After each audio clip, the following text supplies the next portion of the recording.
মানিকগঞ্জ জেলা কোর্ট চত্বরে কিছু আইনজীবীর সহকারী দ্বারা বিয়ে পড়ানোর প্রবণতা উদ্বেগজনক মাত্রায় পৌঁছেছে।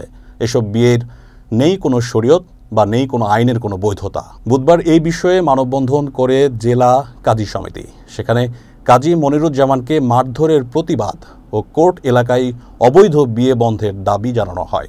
মানববন্ধনে বক্তব্য রাখেন জেলার কাজী সমিতির সভাপতি ফজলুর রহমান, সাধারণ সম্পাদক কামরুল ইসলাম সহ বিভিন্ন উপজেলার কাজীরা। বক্তারা জানান, নামধারী ভূঁইয়া কাজীদের দৌরাত্ম্যে প্রকৃত কাজীরা সংকটে পড়েছেন। প্রতারণার শিকার হচ্ছেন সাধারণ মানুষ। কামরুল ইসলাম বলেন, বৈধ বিয়েতে কাবিননামা, সাক্ষী, মোহর ও রেজিস্ট্রেশন বাধ্যতামূলক। এগুলো মানা না হলে বিয়ে অবৈধ।